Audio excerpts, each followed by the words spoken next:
Good morning students. आज अपन पढ़ेंगे second semester diploma में फिजिक्स का चैप्टर वेव्स एंड इक्वेशन के अंदर, और उसमें आज अपन पढ़ रहे हैं प्रिंसिपल ऑफ सुपरपोजिशन या अध्यारोपण का सिद्धांत। अध्यारोपण क्या है, सुपरपोजिशन का प्रिंसिपल क्या है तरंगों के लिए, और इससे अपन किस प्रकार से वेव्स हैं जो तरंगे उनकी गति की विवेचना कर सकते हैं, उनकी मोशन का एनालिसिस कर सकते हैं। तो सबसे पहले तो ये देखिए कि what you mean by understand the principle of superposition. तो यूँ देखिए, दो तरंगे हैं, दो तरंगों के अलग अलग आयाम दिए गए हैं और समान आवृत्ति की तरंगे हैं। अगर वो दोनों तरंगे अलग अलग दिशाओं में आके किसी बिंदु पर मिलती हैं और वो तरंगे किसी माध्यम में गति कर रही हैं, किसी बिंदु पर मिलती हैं, तो मिलने के बाद में उस माध्यम में कहीं पर तो उनकी तीव्रता या उनका जो विस्थापन है वो अधिकतम होता है, और कहीं पर तीव्रता या विस्थापन है उनका वो न्यूनतम होता है। तो अर्थात वो अध्यारोपित हो रही है एक प्रकार से। तो ये जो पूरी प्रक्रिया है ये अध्यारोपण की प्रक्रिया है। इसको आप एज ए डेफिनेशन इस प्रकार से समझ सकते हैं कि when two waves propagate in a medium, then resulted displacement of medium particle will be equal to the algebraic sum of displacement produced by both wave। कि दो अलग अलग तरंगे हैं और वो किसी माध्यम में आके एक बिंदु के ऊपर मिलती हैं, तो जो माध्यम के अंदर कण, जो माध्यम के जो कण हैं उसके माध्यम के जो कण हैं उन कणों के लिए जो कुल विस्थापन है, क्योंकि वो कंपन करेंगे, कुल विस्थापन का मान है उन तरंगों के अलग अलग विस्थापन का बीजीय योग होता है या फिर सदिश योग होता है, अलजेब्रिक सम होता है, अलजेब्रिक सम। और इस पूरी प्रक्रिया को अपन कहेंगे अध्यारोपण की प्रक्रिया, और यह अध्यारोपण का सिद्धांत कहलाता है। यहाँ पर अलजेब्रिक सम या बीजीय योग इसलिए बोला गया है कि तरंगों की दिशा यहाँ पर मुख्य इम्पोर्टेंट रोल प्ले करती है, उसका महत्वपूर्ण रोल होता है। अभी अपन इसमें देखेंगे कि किस प्रकार से जो तरंगें होती हैं वो अध्यारोपित होती हैं और इससे उनके आयाम पर, उनकी तीव्रताओं पर क्या क्या फर्क पड़ता है। तो यहाँ पर अपन दो प्रकार की तरंगें लेते हैं जिनका आवर्तकाल समान है और वो किसी भी माध्यम में प्लस अक्ष दिशा में गतिमान है, और उनके जो आयाम हैं तरंगों के वो हैं A1 और A2। आयाम का मतलब अधिकतम विस्थापन। तो तरंग एक का समीकरण है वो मैंने लिया है y1 बराबर A1 sine omega T plus phi. यह सिंपल समीकरण है। अगर मैं इसे पाथ डिफरेंस के रूप में और लिखूं, पथांतर के रूप में लिखूं, तो इसको अपन लिख सकते हैं A1 sine omega T minus के एक्स प्लस फाई। फाई है ये कलांतर है, और के एक्स है ये किसी भी समय के ऊपर किसी दूरी पर उस कण के द्वारा उत्पन्न किया गया पथांतर है। y2 बराबर A2 साइन ओमेगा टी या फिर A2 sign omega T minus के एक्स। तो आप देखिए ज़रा कि ये जो पहली तरंग है इसका जो समीकरण है वह दूसरी तरंग के समीकरण से थोड़ा सा अलग है, और अंतर क्या है, केवल फाई का अंतर है। तो दोनों तरंगों में जो कला अंतर है, जो फेज डिफरेंस है, वह है फाई। अब नीचे दिए गए जो रिलेशन है वो अपन जानते हैं कि के यहाँ पर संचरण नियतांक है, तो संचरण नियतांक का वह क्या होता है 2 पाई अपॉन लेमडा। लेमडा यहाँ पर वेवलेंथ है, और ओमेगा है वह होता है 2 पाई वी बटे लेमडा। ओके, यहाँ पर यह फ्रिक्वेंसी के रूप में अपन लिख सकते हैं इसको। अब देखिए, यह इक्वेशन नंबर 1 और इक्वेशन नंबर 2, यहाँ पर दो इक्वेशन दी गई हैं। अब ये तरंग अलग अलग तरंगें आके किसी भी बिंदु पर आके आपस में मिलती हैं, तो मिलने का मतलब है कि इन अध्यारोपित होती हैं। अध्यारोपित होने के लिए यहाँ पर क्या है कि दोनों की तरंग, जो दोनों तरंगें हैं उन तरंगों का जो विस्थापन है उसका अलजेब्रिक सम या उसका सदिश योग लेते हैं। यहाँ पर अपने आप में अंडरस्टूड है, ये सदिश राशियाँ हैं। ये y के ऊपर भी एरो का निशान है और y2 पर भी एरो का निशान है, y1 y2 दोनों पर सदिश राशियाँ हैं यहाँ पर। तो इनका अपन अलजेब्रिक सम लेते हैं, तो हो गया y बराबर y1 प्लस y2। तो अब आप y1 और y2 का मान रख दीजिए। सिंपल मैथमेटिकल कैलकुलेशन है, ट्रिग्नोमेट्री से रिलेटेड। तो y1 बराबर a sine 2 pi lambda we T minus x plus phi. दूसरी ये y2 है, ध्यान रखिएगा, ये y1 नहीं है, ये y2 है। ये y2 की तरह ही माना जाए, इसके y2 है।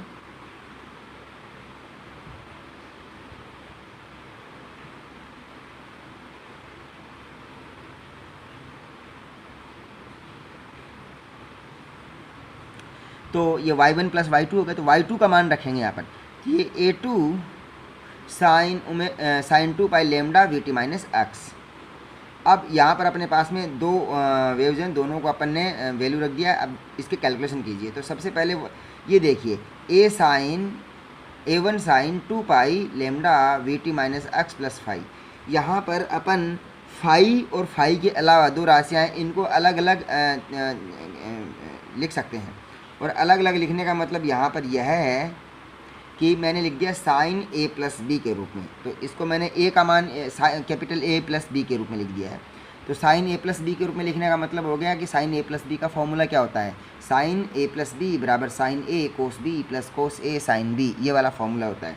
तो इस फॉर्मूले को यहाँ पर लिखिए। तो देखिए sine 2 pi lambda we T minus x cos phi plus cos 2 pi lambda we T minus x sine phi, bracket बंद, और a1 इसके साथ में मल्टीप्लाई है, plus a2 sine 2 pi lambda we T minus x, ये मैंने y2 का मान रख दिया।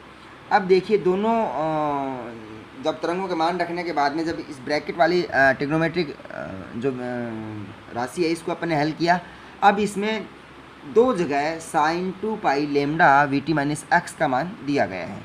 ओके, तो sine 2 pi lambda we T minus x को कॉमन ले लीजिए। तो देखिए मैं sine 2 pi lambda we T minus x को कॉमन लेता हूँ। तो देखिए जब कॉमन लूँगा तो यहाँ से क्या आएगा, a1 कोस फाई, ये वाला a1 कोस फाई कॉमन आ जाएगा, तो मैंने a1 कोस फाई लिख दिया, प्लस यहाँ से कॉमन लूँगा तो जाएगा a2, तो a2 आ गया, फिर प्लस का निशान लगाइए। दूसरी बार ये राशि बची है, ये क्या है, a1 साइन फाई, तो a1 साइन फाई मैंने लिख दिया है, और बाद में बचाया cos 2 pi lambda we T minus x, ये हो गया। अब इस समीकरण को अपन को क्या है कि अपनी डिजायरेबल कंडीशन में लेके आना है। अपन क्या है कि यहाँ पर जो तरंग है, जो दो तरंगें मिलती हैं तरंग अध्यारोपण के बाद में, जो नई तरंग का निर्माण करती हैं, उसको अपन परिणामी तरंग या रिजल्टेंट वेव बोलते हैं। उस परिणामी तरंग या रिजल्टेंट वेव का इक्वेशन ज्ञात करना है। तो चूँकि उसकी जो फेज है वो भी परिणामी फेज होगी, रिजल्टेंट फेज होगी, कला होगी, तो उसका मान अपन को ज्ञात करना चाहते हैं। साथ में अपन परिणामी जो आयाम है उसका मान भी ज्ञात करना चाहते हैं। तो इसके लिए अपन क्या करते हैं, ब्रैकेट वाली राशि को रिप्लेस करते हैं दूसरी राशि से। तो माना a1 cos phi plus a2 को अपन ने r कोस थीटा के बराबर मान लिया, ऐसे ही a1 साइन फाई को मान लिया r साइन थीटा के बराबर। तो ये मान रख दीजिए। जैसे ये मान रखेंगे तो ये नया इक्वेशन बन जाएगा। देखिए अब r sine 2 pi lambda we T minus x cos theta plus cos 2 pi lambda we T minus x sine theta. यहाँ पर r भी है, ये r एक्चुअली में यहाँ पर मैं कॉमन लगाना भूल गया, यहाँ पर r भी पढ़े, इसको r पढ़ा जाए ये वाला भाई, यहाँ पर r भी है, इस बात का ध्यान रखिए।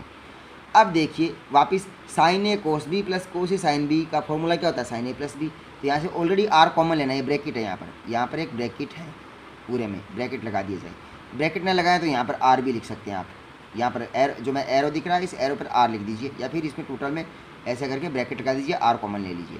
तो ये समीकरण बन जाएगा अपना, ये वाला जो पूरा समीकरण है ये साइन ए कोस बी प्लस कोस ए साइन बी बराबर साइन ए प्लस बी का समीकरण वापस बन जाएगा। तो इसको लिख दीजिए r sine 2 pi lambda we T minus x plus theta. ये है परिणामी तरंग का समीकरण। जो इक्वेशन नंबर 4 आप देख रहे हैं वो जो अध्यारोपण से पहले दो तरंगें थी y1 और y2, वो तरंगें मिलने के बाद में अध्यारोपित होने के बाद में नई तरंग का निर्माण करती हैं, न्यू वेव बनाती हैं, जिसको अपन रिजल्टेंट वेव बोलते हैं यहाँ पर अध्यारोपण के बाद में। और वह रिजल्टेंट वेव का समीकरण आ गया y बराबर r sine 2 pi lambda we T minus x plus theta, जहाँ पर थीटा क्या है, परिणामी तरंग का कला, phase of the resultant wave, और r क्या है, यह है परिणामी तरंग का आयाम। तो अभी अपना मेन मकसद है यहाँ पर इस इक्वेशन नंबर 4 में स्मॉल r और कैपिटल थीटा का मान ज्ञात करना। अगर अपन स्मॉल r और कैपिटल थीटा का मान ज्ञात कर लेते हैं तो अपन इक्वेशन नंबर 4 की जो समीकरण है इसे अपन पूरी तरह से विवेचना या इसका एक्सप्लेनेशन कर सकते हैं इसकी। तो देखिए रिजल्टेंट डिस्प्लेसमेंट इक्वेशन y बराबर r sine 2 pi upon lambda we T minus x plus theta. अब case 1 value of final displacement या वैल्यू ऑफ रिजल्टेंट डिस्प्लेसमेंट, ये जो परिणामी आयाम है उसका मान ज्ञात करना। तो इसके लिए देखिए r साइन थीटा बराबर a1 sine phi, r cos theta बराबर a1 cos phi plus a2, ये दो मान ऑलरेडी दिए गए हैं। अब इक्वेशन नंबर 1 और इक्वेशन नंबर 2, यहाँ वाले देखिए पॉइंट, इक्वेशन नंबर 1 और इक्वेशन नंबर 2, एरो को देखिए आप, इन दोनों का स्क्वायर कर दीजिए दोनों तरफ और फिर जोड़ दीजिए। तो स्क्वायर करेंगे तो यहाँ पर देखिए आर साइन थीटा का स्क्वायर कर दीजिए तो ये भी ए वन साइन फाइव का स्क्वायर हो जाएगा। इधर आर कोस थीटा का स्क्वायर कीजिए तो a one cos five plus a two का स्क्वायर हो जाएगा। तो लेफ्ट हैंड साइड में देखेंगे तो r square sine square theta plus r square cos square theta, r square common ले लेंगे तो r square sine square theta plus cos square theta ये आ जाएगा बराबर a one sine square five plus a one cos five plus a two का whole square. तो देखिए इसका मान तो 1 है तो ये आर स्क्वायर हो गया बराबर a one square sine square five plus a one square cos square five plus a two square plus 2a1 a2 cos five ये मान आ गया। अब वापस देखिए साइन स्क्वायर फाइव और कोस स्क्वायर फाइव के साथ के अंदर a1 कॉमन आ रहा है तो यहाँ पर a1 कर दीजिए a1 square sine square five plus cos square five plus a2 square plus 2a1 a2 cos five ये मान आ गया। ओके, अब इसका मान वापस 1 कर दीजिए sine square five cos square five का तो ये आ गया है आर स्क्वायर बराबर a square a1 square plus a2 square plus 2a1 a2 cos five. तो आर के बराबर क्या हो गया a1 square plus a2 square plus 2a1 a2 cos five का अंडर रूट। तो यहाँ से अपन कह सकते हैं कि जो परिणामी तरंग है रिजल्टेंट वेव है उसका परिणामी आयाम जो इनिशियल जो प्रारंभिक तरंगे हैं उनके आयाम और उनके कला कोण पर निर्भर करता है। वो किस प्रकार से निर्भर करता है वो अभी अपन देखते हैं। सबसे पहले देखिए जब जो प्रारंभिक तरंगे हैं उनके बीच में कलांतर 0 है अर्थात फाई बराबर 0 अर्थात दोनों तरंगे सेम फेज में है समान कला में है, कला अंतर 0 है, तब कोस फाई का मान कितना हो जाएगा कोस फाई का मान हो जाएगा 1 क्योंकि कोस फाई बराबर कोस 0 बराबर 1। तो अपनी इक्वेशन क्या बनेगी तब ये इक्वेशन देखिए ये वाली इक्वेशन बन जाएगी a1 square plus a2 square plus 2a1 a2 और ये पूरी इक्वेशन बन जाएगी फिर a1 प्लस a2 का होल स्क्वायर का अंडर रूट तो ये हो जाएगी a1 प्लस a2 ये आ जाएगा r बराबर a1 प्लस a2 जो कि अधिकतम मान है मैक्सिमम मान है विस्थापन का या आयाम एम्पलीट्यूड का।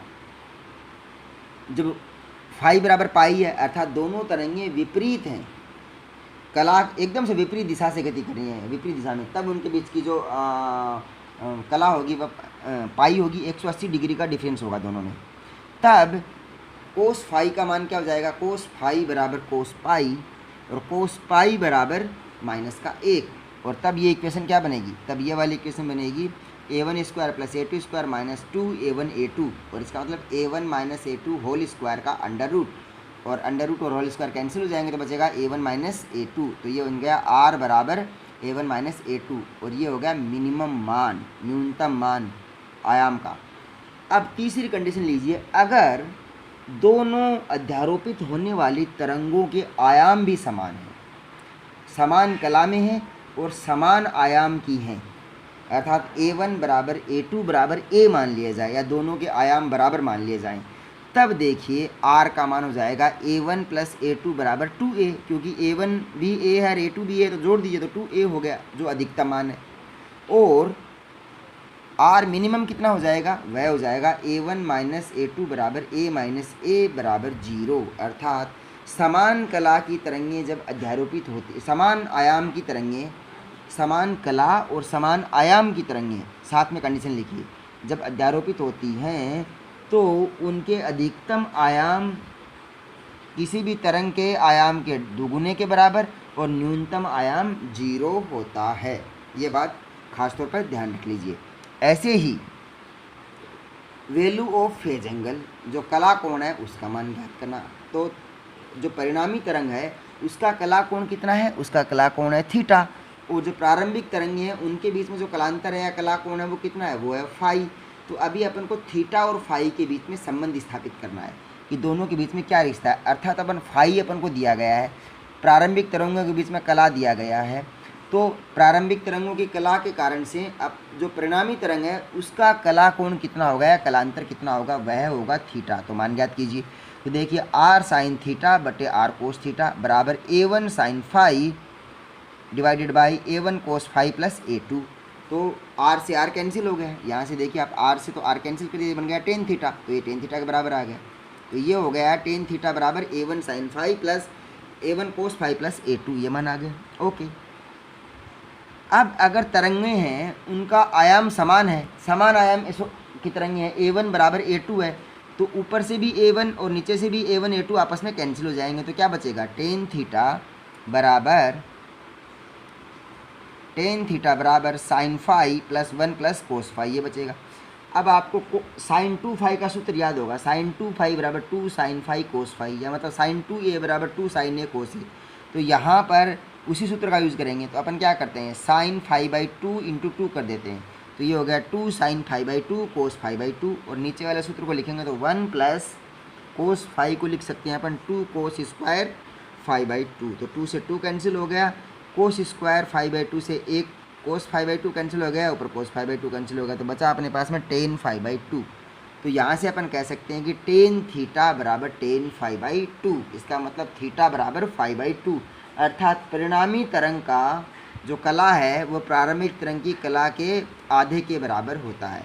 तो कई बार ये परीक्षा में पूछ लिया जाता है, सिद्ध करो समान आयाम की दो तरंगें जब अध्यारोपित होती हैं तो अध्यारोपण के बाद में जो परिणामी तरंग है, परिणामी तरंग का कला कोण है वह प्रारंभिक तरंग के कला कोण का आधा होता है। तो देखिए, जब तरंगें समान आयाम की हैं, समान आयाम का मतलब a1 बराबर a2 है, तब प्रारंभिक तरंगों का जो कला कोण है उसका आधा किसके बराबर होता है, परिणामी तरंग के कला कोण के।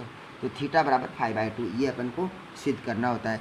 कल इसी से बेस्ड रिलेशन अपन पढ़ेंगे कि जब तरंगें अध्यारोपित होती हैं तो उनकी तीव्रताएं किस प्रकार से चेंज होती हैं, इंटेंसिटी, और उनके बीच का ग्राफ कैसे बनता है, किस प्रकार से उनका परिणामी ग्राफ बनता है, ये सब बातें अपन कल डिस्कस करेंगे और इस पर बेस्ड कुछ सवाल पढ़ेंगे। Okay, thank you.